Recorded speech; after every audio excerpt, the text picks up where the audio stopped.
Peraí, não passa essa parte do vídeo para frente, tá? Todos vocês, atenção ao que eu tenho a dizer aqui, uma informação muito importante para todos vocês.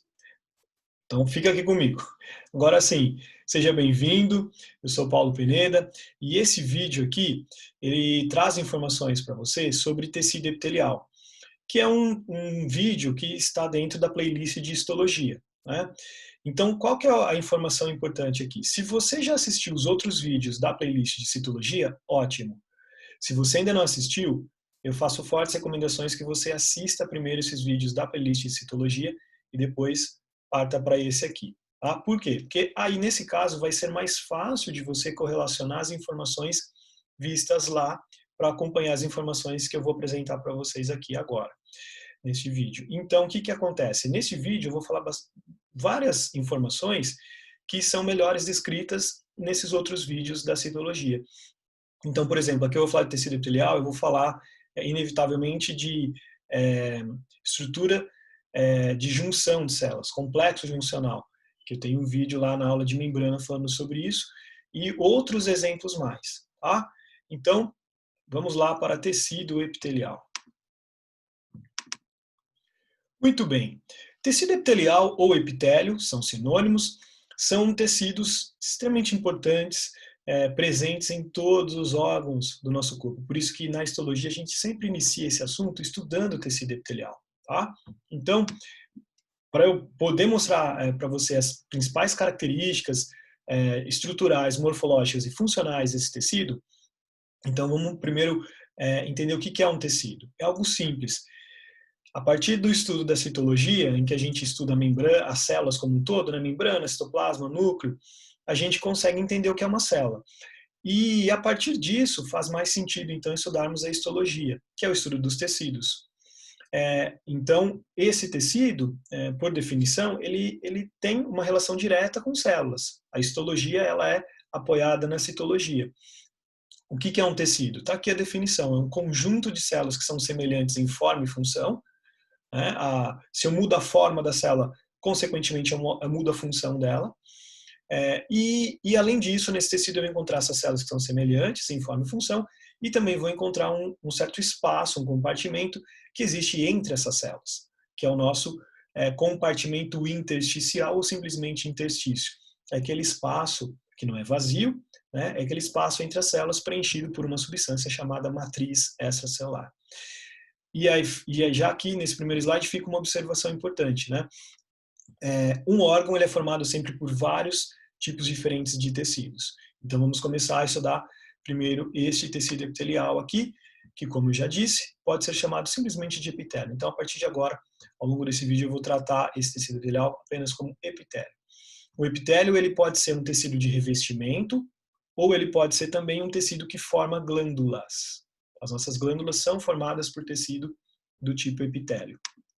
Bem, como caracterizar esse tecido? Ele tem muitas informações aqui que permitem, né, muitas características que permitem a gente entender melhor ele. Esse tecido ele é formado por células que são bastante aderidas, graças ao fato de que elas apresentam diferentes complexos juncionais, desmossomos, junção aderente, junção comunicante, zônula oclusiva, vai depender de qual célula, de qual tecido epitelial estamos falando. Se essas células estão bastante aderidas, ou seja, elas estão bastante próximas, encostadas muitas vezes, existe bem pouca matriz extracelular, ou seja, existe pouco interstício entre essas células e, consequentemente, pouca matriz preenchendo esse espaço, né? Uma terceira característica importante que diferencia esse tecido de outros tecidos é o fato de nós não encontrarmos vasos sanguíneos no tecido epitelial. Tá? Então, o epitélio é um tecido avascular, porém, recebe inervação. É um tecido que é inervado. Como, por exemplo, vamos pegar aqui o maior órgão do corpo, a pele. É um órgão, então, formado por diferentes tecidos, tecido epitelial, tecido conjuntivo. No epitélio da pele, que nós chamamos de epiderme, nós temos as células epiteliais e temos também inervação. Nós temos um tecido nervoso que nos garante a capacidade de reconhecermos alguns estímulos do meio ambiente, como tato, como temperatura, né? E assim por diante. Temos também, olha, uma outra estrutura que junto com o complexo juncional que eu já mencionei aqui, o glicocálice, que também foi visto, né, em uma outra aula lá da playlist de citologia, na aula de membrana celular. Nós temos também, caracteristicamente, uma presença marcante de glicocálice no tecido epitelial, que diz respeito àquela camada externa de carboidratos para proteger esse tecido, essas células desse tecido. Uma outra estrutura importante desse tecido são os estereocílios e os cílios. Estereocílios e cílios são projeções da membrana diferentes dos microvírus, diferentes das microvilosidades, que também foram mostradas lá na aula de membrana, na citologia, em que aqui nos estereocílios a gente tem projeções de membrana, mas são menores do que as microvilosidades e não se movimentam, enquanto que os cílios são projeções que se movimentam e produzem muitas vezes substâncias, produzem muco. Então eu vou mostrar 2 exemplos de tecido que tem essas estruturas aqui. E por fim, uma outra característica muito importante de tecido epitelial é a polaridade. Então nós conseguimos encontrar nas células da camada basal de um epitélio uma característica que diferencia, que é diferente das células que estão nas camadas superiores. Então o que a gente observa nessas células? A presença de uma quantidade específica e uma disposição específica de organelas, que muda com relação às camadas superiores desse tecido. Isso nos mostra que essas células da camada basal do epitélio, pensando em um epitélio estratificado, né, com mais de uma camada, ela tem uma função diferente das células das camadas superiores. Inclusive, não só a gente observa a localização, né, a disposição diferente das organelas, algumas organelas mais na camada mais profunda desse tecido e outras organelas localizadas no citoplasma mais para a região mais superficial da célula, como também nós observamos diferentes moléculas presentes nas membranas celulares dessas células. Então, a parte da membrana celular do lado superior tem moléculas diferentes do que são moléculas diferentes das moléculas localizadas na membrana celular da face inferior dessa célula, dessas camadas mais para cima ou mais para baixo. Então, isso é algo muito estudado, por exemplo, na oncologia, em que quando uma célula modifica essa polaridade, quando ela perde polaridade, e aí as organelas ficam todas espalhadas de forma aleatória, então essa célula nos mostra que ela está com uma função alterada, né? É o que é muito visto em células tumorais, por exemplo.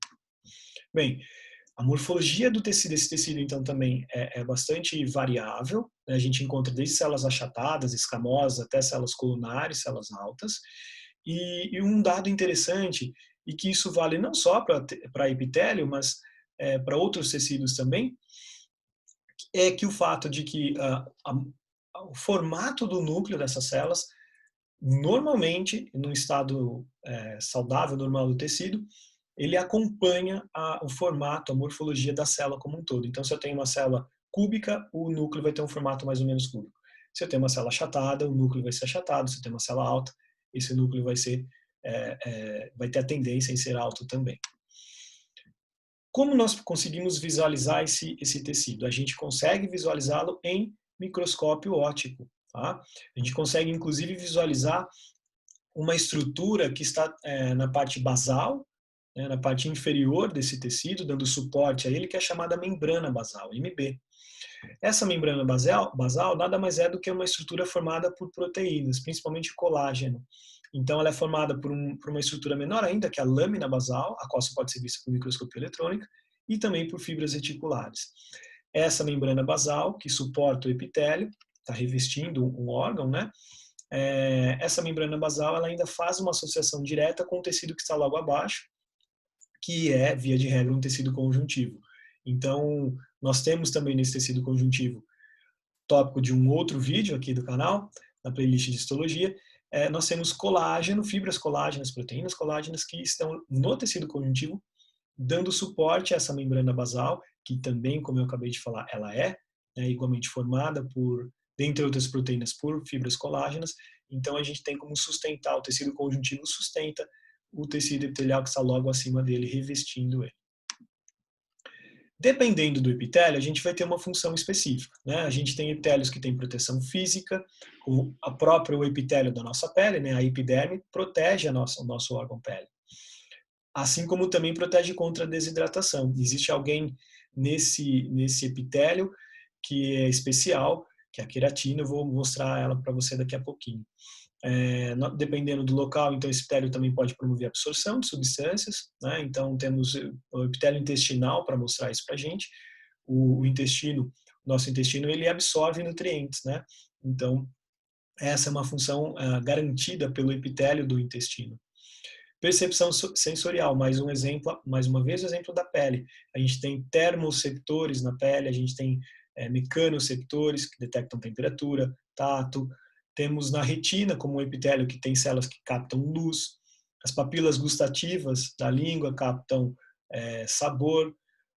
O epitélio da mucosa nasal detecta odor e assim por diante. Então, temos, dependendo do local, nós temos diferentes epitélios e com isso diferentes células responsáveis por captar diferentes estímulos do meio ambiente. Bem, temos ainda epitélios que secretam substâncias. E aqui eu estou falando especificamente das glândulas, que como eu mostrei anteriormente, né, representam um tecido que é capaz de produzir e secretar substâncias tais como, por exemplo, hormônios.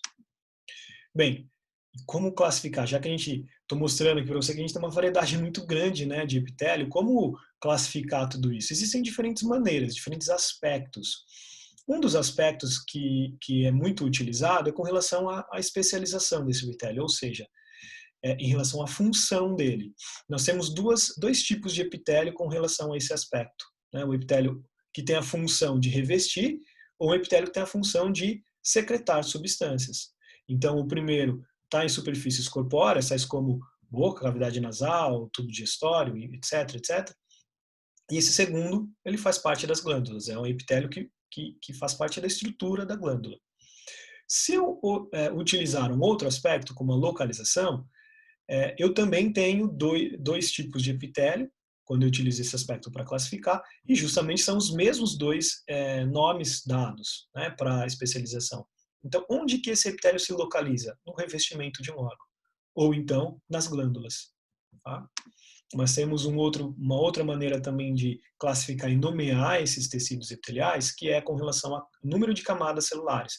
E aí, nesse caso, um epitélio pode ser simples, quando ele tem uma única camada de células, ou ele pode ser chamado de estratificado, ou ainda pluriestratificado, quando ele tem duas ou mais camadas celulares. Ele é simples quando ele precisa ser, quando ele está associado a locais em que ele vai favorecer a passagem de moléculas por meio dele, né? Como, por exemplo, no alvéolo pulmonar, onde a gente tem a passagem de gases respiratórios, o oxigênio e o gás carbônico podem passar pelo epitélio dos alvéolos, graças ao fato de que ali só tem uma única camada de células. É extremamente fino aquele tecido epitelial. Se não, se ele, ao invés disso, ele fosse estratificado, a gente teria uma dificuldade tremenda em ter a passagem dessas moléculas, né? E assim, a gente tem outros exemplos. Já estratificado está mais associado a um órgão que se movimenta, que precisa ter uma proteção maior. Então, nesse caso, de novo, vou trazer aqui o exemplo da pele que protege o corpo. Então, a pele tem, no epitélio da pele, ou seja, a epiderme, a gente encontra não só duas, mas mais, né, várias camadas de células epiteliais. Agora, então, até aqui, eu sempre estou mostrando diferentes aspectos, três aspectos que geraram dois tipos de epitélios. Agora, quando a gente utiliza a morfologia, o formato das células para classificar esses tecidos, aí o número aumenta, né? O número é maior. Eu posso ter um epitélio pavimentoso, em que eu tenho aqui células achatadas, que se assemelham a escamas, a um pavimento, né, de uma rua. E mais uma vez eu tenho os meus exemplos, alvéolo pulmonar, endotélio. Aí talvez você me pergunte, Paulo, mas então eu tenho como dar diferentes nomes para o mesmo epitélio? Sim, e é isso que eu estou tentando te mostrar aqui. Tá? Eu tenho um epitélio cúbico quando as células são regulares, lembram um cubo, né? E eu posso ainda ter um epitélio colunar, também chamado de cilíndrico ou prismático, quando essas células são altas, né? São colunares. Exemplo, tubo digestório. Do cúbico, a gente tem isso em ductos de glândulas, túbulos renais, e o pavimentoso nos mesmos exemplos citados anteriormente. mas ainda podemos ter um epitélio pseudoestratificado e de transição. O epitélio pseudoestratificado ele é um falso estratificado. Na verdade, ele parece que tem várias camadas, mas ele é simples. Ele só tem uma única camada. São células altas, cilíndricas, que são irregulares, elas têm um formato irregular e com um núcleo em posições, em alturas diferentes. Essas células se interdigitam, elas se fusionam. Vou mostrar uma imagem para você sobre isso daqui a pouco. Um exemplo bom para a gente trazer aqui é traqueia, né? E o epitélio de transição, ele necessariamente é um estratificado, em que eu tenho diferentes formatos de células ao longo, vamos dizer assim, dessas várias camadas de células. Um exemplo bom é a bexiga urinária. Aqui algumas imagens para mostrar isso. Então aqui eu tenho um epitélio que é escamoso, ou seja, as células são em formato de escama, são achatadas, né? E lembrando que abaixo do tecido epitelial a gente sempre vai encontrar um tecido conjuntivo. Aqui uma figura, aqui uma foto de microscopia óptica. Aqui no meio a gente tem um epitélio cúbico, em que as células são regulares, né? Formando ductos, tipicamente, e essa imagem de baixo, ela parece muito uma figura, né, semelhante à de cima, mas é uma foto. Então a gente aqui consegue ver realmente um epitélio cúbico, né, um formato bem regular das células. Já aqui à direita a gente tem uma representação aqui em cima, né? Nessa ilustração a gente aqui em cima tem a representação de um epitélio colunar, células bem altas, e aqui embaixo uma foto, realmente, né, uma figura que mostra algo muito, muito parecido aqui com a figura está representando muito bem o que a gente encontra na realidade. Núcleos que estão em posições diferentes, mas de qualquer maneira a célula ela vem daqui de baixo até aqui em cima, são células bem altas, opostas dessa aqui, né, primeira, que são células achatadas. Então tudo isso aqui representa epitélio simples, né? Um epitélio que tem uma única camada de células, uma única camada, e aqui também uma única camada, né? Agora a gente pode ter o pseudoestratificado, neste exemplo aqui, com estereocílios. Então toda essa região aqui, ó, alta, é um epitélio, né? E eu encontro aqui, ó, em algumas células, os núcleos bem embaixo, bem na porção basal do epitélio, do tecido, outros núcleos aqui mais acima e outros mais acima ainda. Nos dá a impressão de que eu tenho uma, duas, pelo menos três camadas de células, mas na verdade essa célula, todas elas começam aqui embaixo e seguem únicas até aqui em cima. Então é só o fato de que elas estão muito próximas, se interdigitam, né, se fusionam, e os núcleos de cada uma delas estão em posições diferentes, nos dando essa falsa impressão de que eu tenho várias camadas, mas na verdade é uma só. Então esse é um epitélio simples. No caso de um ducto, né, de glândula de epidídimo. Okay? E aqui, na sequência, um outro epitélio pseudoestratificado, agora sim, ciliado. Né? Então aqui, enquanto eu tenho estereocílios, são essas projeções de membrana que não se movimentam, aqui eu tenho cílios, que são projeções que se movimentam e ainda assim secretam substâncias, né? Secretam, nesse caso, o muco, que aqui eu estou te mostrando um corte histológico de traqueia, em que eu tenho aqui apontado em C, células específicas, produtoras de muco, células chamadas caliciformes. Bem, o que a gente consegue observar aqui é o seguinte: temos células com núcleos em diferentes posições, mas as células são únicas, é um epitélio simples, são células altas, colunares, e mostrando que é um epitélio pseudoestratificado, e aqui as projeções de cílios. Para que servem esses cílios, né, na traqueia? A traqueia é um órgão aí do nosso sistema respiratório, nosso trato respiratório, por onde passa, cicla, né, ventila o ar, trazendo muitas impurezas nesse ar, muitas partículas, moléculas que podem causar prejuízo ao trato respiratório inferior, né? Ou seja, aos bronquíolos e alvéolos. Então, esses cílios, inclusive com a produção de muco, são capazes de reter mais essas impurezas do ar e, com isso, permitir que o ar chegue mais puro até os alvéolos. Bem, e aqui temos um epitélio que já é estratificado, então eu tenho mais de uma camada de células, né? Duas ou mais camadas celulares.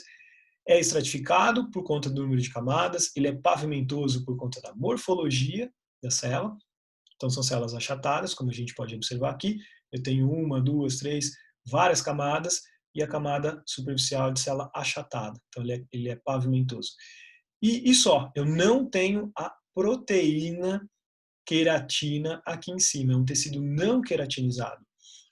Essa é uma ilustração, e à direita e à esquerda a gente vê um corte histológico, né? A gente vê na prática, algo real, representando esse tipo de tecido, que no caso ó, é um epitélio pavimentoso não queratinizado de vagina. Então a gente observa que células mais próximas na camada basal e as camadas mais superficiais, células mais achatadas, e embaixo um tecido conjuntivo. Agora, quando eu penso em um tecido estratificado queratinizado, isso significa que eu vou ter queratina acima das células epiteliais, mas mais superficialmente ainda. Aqui eu estou mostrando para você uma epiderme, então esse automaticamente é um epitélio de pele. Então, aqui o órgão todo é pele, né? Então eu tenho o tecido conjuntivo aqui embaixo, que é a derme, um tecido vascularizado, com várias características a serem mencionadas num outro vídeo, né, de tecido conjuntivo. Mas aqui em cima tem o tecido epitelial, as células aqui bem próximas, bem aderidas, pouca matriz celular entre elas, a camada mais superficial aqui, células mais achatadas, e aí sim uma camada espessa de proteína queratina que protege fisicamente o epitélio, mas mais do que isso, a principal função da queratina é evitar a desidratação, porque ela repele água, né? Então, o que acontece? Dado o fato que o tecido epitelial é avascular, ele só consegue receber nutrientes, oxigênio, vindo do sangue, daqui do tecido conjuntivo, da derme. Então, quem são as células que primeiro recebem esse material, nutrientes e oxigênio? São essas células da camada basal. Aí elas, por difusão, osmose, processos vistos lá na citologia, né, na playlist citologia, num vídeo de mecanismos de transporte de membrana.